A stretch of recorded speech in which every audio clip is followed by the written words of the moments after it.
Today, we're going to talk about something that is, without a doubt, one of the most terrifying and sneaky dangers in aviation: spatial disorientation. It's this wild situation where a pilot's own body starts telling lies, turning their deepest instincts from a lifeline into a serious threat. So to really get what a pilot goes through, we're going to start with a feeling I bet almost every single one of us has had. If you can wrap your head around this simple, everyday sensation, you're on your way to understanding what happens when everything goes wrong in the cockpit. You know that feeling, right? That sudden head rush? The world just kind of tilts for a second. You know you're not moving, but man, it sure feels like you are. That feeling, that disconnect, that's the core of disorientation. It's your brain just scrambling to figure out what's real. Okay, now take that feeling and amplify it by 1,000. Imagine you're not in your living room. You're in an airplane, ripping through the sky in total darkness or thick clouds. There's no horizon, no up, no down. Suddenly, that little dizzy spell isn't just uneasy, it's deadly. So here's the textbook definition. It's a sensory conflict. It's not just about getting lost like you would on a road trip. No, this is way more profound. It's when a pilot literally cannot tell which way is up. Their own body is giving them signals that are completely wrong. So how on earth does this even happen? Well, think of your brain as a commander trying to keep you balanced. To do that, it listens to a team of 3 different sensory systems. The whole problem kicks off when that team starts arguing. First up, you've got your eyes, the optical system. They are the team captain, easily the most reliable sense you have. Then there's the vestibular system, deep inside your inner ear. It's like a biological gyroscope, sensing every turn and acceleration. And finally, your somatosensory system, basically the seat of your pants, your nerves and muscles telling you where gravity is. On a clear, sunny day, your eyes call the shots and everything's fine. But take away the visuals, fly into a cloud, fly over a dark ocean at night, and suddenly the captain is blind. Your brain is forced to rely on the other two, and they can be fooled. When their signals clash, this intense sensory war begins inside the pilot's head. And to show you just how dangerous this war can be, we have to talk about a specific illusion called the graveyard spin. Trust me, it's a name that is chillingly accurate, and it's a perfect example of how a pilot's body can betray them. Just the name itself tells you this is serious business. This is a bizarre, counterintuitive trap where the pilot's very attempt to fix the problem is the one thing that guarantees a fatal outcome. Okay, so let's break this down. Picture this. A pilot is in a steady turn. After about 15, maybe 20 seconds, the fluid in their inner ear just catches up. It stops sloshing around.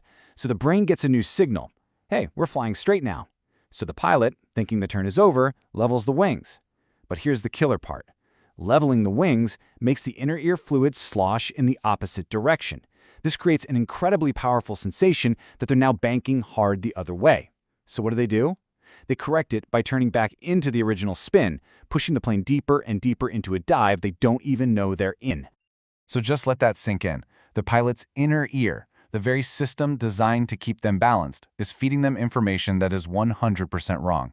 And the very act of trying to fly straight is what makes the situation so much worse. And look, this isn't just some abstract concept from a flight manual. This sensory battle has been a key factor in some really high-profile crashes, a stark reminder of the tragic human cost. We all remember the tragic crash of John F. Kennedy Jr.'s plane back in 1999. He was flying at night over the dark water near Martha's Vineyard. With no visible horizon, the NTSB's investigation concluded that the probable cause was spatial disorientation, leading to a loss of control. Then there's the case of Adam Air Flight 574 in 2007. The flight crew got completely absorbed trying to fix a broken navigation system.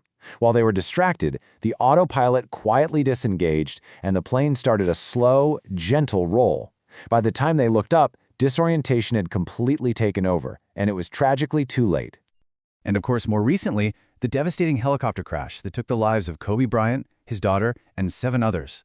The NTSB found the pilot made the decision to fly into clouds, lost all visual reference to the ground, and became disoriented. It's a heartbreaking reminder that this can happen to very experienced pilots in any kind of aircraft. So, if your own senses can lie to you so powerfully, so convincingly, how does a pilot possibly fight back? Well, the answer isn't in their body. It's in learning to trust the machine over their own biology. Pilots are given a whole toolkit to fight this. They get spun around in simulators and special rotating Bahraini chairs to feel these illusions in a safe place. They drill unusual attitude recoveries over and over. They learn acronyms to remember the different illusions. It's all designed to build one single critical habit, an ironclad discipline to trust the flight instruments. And this is it. This is the battle right here. The pilot's entire body might be screaming, "We are in a steep left turn," while a little gauge on the dashboard calmly says, "Nope, wings are level." Every instinct is telling them to pull up, while the instruments show they're already climbing. The ultimate test is having the mental strength to believe the gauges. In this fight, there's one hero instrument that stands above all the rest, the attitude indicator. It's basically an artificial horizon. It doesn't get dizzy, it doesn't get confused, it just shows the truth of the airplane's position, even when the real horizon is completely gone. This is the mantra. It's drilled into every pilot from day one. When you can't see outside, your feelings are just suggestions.